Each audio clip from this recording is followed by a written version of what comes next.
Okay, everybody, this is a video for those of you in communication skills that will be attempting the merit and distinction tasks. All right, so there's Caitlin, Connor, Katie, Keelan, and Taylor. So as you know, as I discussed with everybody else, task 1 and task 2 of assignment 3 is the P5 tools and the P6 user guide. Task 3 is asking you, it's got the usual big rigmarole, the JKP, whatever it is, okay? The manager ensures all staff review both their own and other people's draft documents by using the thesaurus, grammar and spell checker tools, and by proofreading before producing final versions or publishing information. You will show you have these skills as you check a colleague's work. You could review a friend's user guide to produce task 2. So this is asking you is you're going to have to get somebody else's user guide and you have to review it and mark it. Use annotations where appropriate as you review the document. Your own user guide that you produce in task 2 will also be reviewed by a friend. The original copies of work along with evidence of amendments to be made in the final finished copy should be submitted. So I've put it very simply in my thing here. So task 3, you need to get someone else's user guide emailed to you and you need to review it for them electronically. Now every other year I would have got this printed out and you would have used a highlighter and pens and pencils and things. Not this year because we're not in the classroom. But inside Microsoft Word you'll be using the highlighter, the comments, etc. Reviewed from electronically using spell check with thesaurus. You must also highlight any changes in the user guide for them to make. So please be brutal with it says easy others' words with each other's work as you're being assessed on your reviewing skills. So you're not being assessed as in how good their work is. You're being assessed on your reviewing skills. And that's the important bit. You need to mark it. And if something's not reading right, change it. You have to be harsh.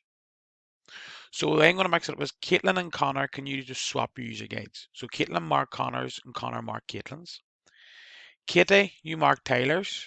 Or sorry, Katie, you take Caitlin's. Cailin, you take Tyler's. And Tyler, you take Katie's. All right. That way everybody's getting their work marked with somebody else and they're marking somebody else's work. So use the highlighter, take screenshots, etc. All right. On all the works, remember the guy who was doing putting the work in comments along the side? You need to do that there. All right. So remember, the more comments, the more reviews, the better. If you think a picture shouldn't be here, it should be down there, something should be bullet pointed, less words, more words, etc., etc., tell them that. All right. You need to be harsh. So what evidence is there?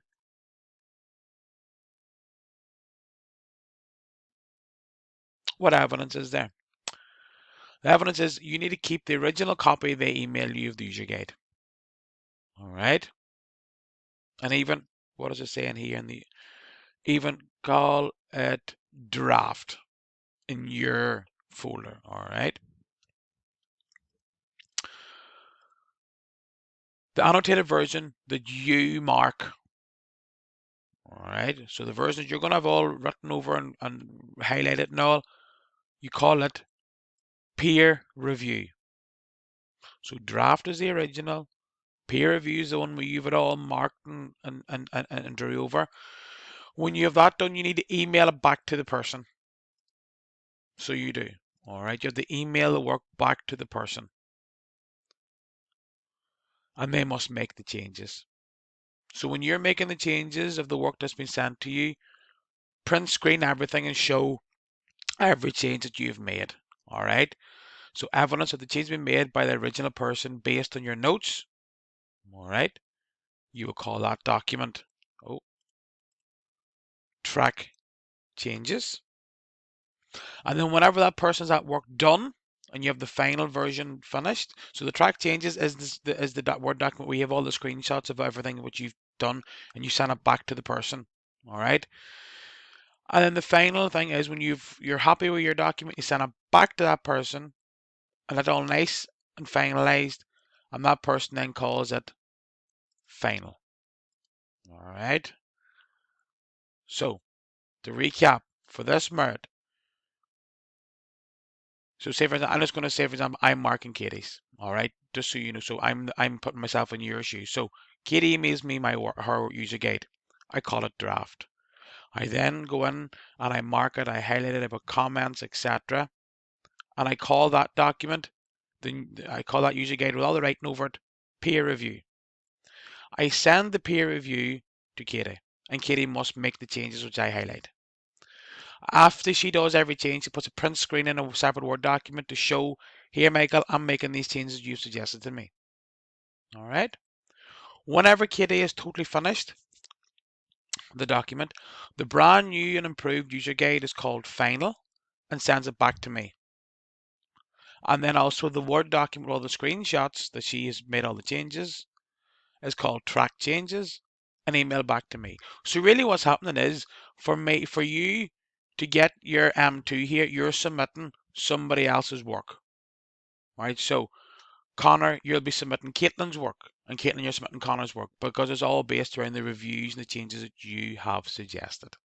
I hope you understand that there. All right, that's M2. Sounds very long, but it actually it doesn't take that long at all. The next merit task, bit longer. So I'll actually take you to the task. Three. All right. You've been asked to explain how an awareness of your learning style can aid personal development. You can do this by producing a newspaper article, report, or video recording, which considers the following. I'm going to ask you to do a video recording, please. All right. Saves you doing. There's a lot of typing in this one, so this will save you doing a lot of typing. So it would. All right. So learning styles. Everybody has a learning style. Whether that's visual, so you learn better by looking and seeing. Audio, you learn better by listening or hearing. Or kinesthetic, which means you learn better by doing. So what you need to do is go to this website and take this free learning styles quiz. And there it is. It'll pop up a quiz and you just 20 questions, think, and it'll give you then a breakdown of your learning style. You need that as the basis of your video. I want you to record a video of you discussing how an awareness of your learning style can aid personal development. In the video, you need to discuss these elements. So your video will be broken down into these sections. Now, I don't need a PowerPoint or don't need nothing on the screen. Just you talking to the camera is more than enough, as long as you're highlighting these elements. First bit, what is a learning style? Tell me what is a learning style? And what are the three different types of learning styles which I discuss, visual, kinesthetic, and audio? What learning style are you based on the quiz above? And do you agree? Do you think, actually, no, I don't learn better by listening, I learn better by doing? Tell us that. These quizzes aren't always right. What types of learning tasks do you like and how does this match your style? So what kind of tasks do you like in class? Do you like group work? Do you like watching videos? Do you like making videos? Do you like typing? Do you like researching? Do you like doing? And does these activities, do these reflect on the learning style which that quiz give you? The important bit here is how an awareness of learning styles can help personal development. So remember this whole assignment about PDPs has been personal development. All right. So how does you knowing what your learning style help you in developing yourself as a person, not just in class, but as a person? For example, people doing the theory test and sitting doing it by the book. If your learning style is audio or kinesthetic, sitting reading the book isn't going to be the most productive. All right. So ensure you include some examples of learning activities to support the explanation. So reflect on your PDPs and what goals is there. How an awareness of your learning style will help achieve some of them goals. And then the last bit is how does different learning styles impact on group learning and teamwork? So in every single group of people, whether it's in college or in business or in work, you're going to be in a team. And that team will more likely have a mixture of visual, audio, and kinesthetic learners.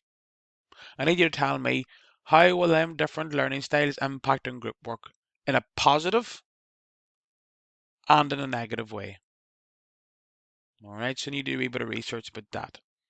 Your video will be about 5 minutes long at least. All right.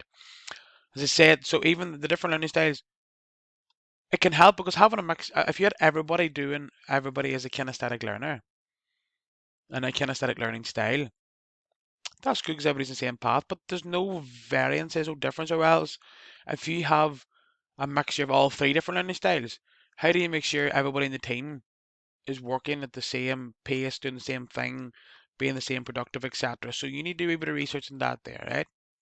Now, these are due to me. So, the two merit tasks. So, sorry, the passes are due today. The two merits are due on Thursday. After Thursday, if you want to attempt the distinctions, let me know. I will warn you, they're very difficult, long-winded, long written distinctions. All right. So let me know if you do want to attempt them. All right. You can even read them in the two assignments that's there. One on assignment 3 and one on assignment 4. If you need any help, you know how to get me. Good luck.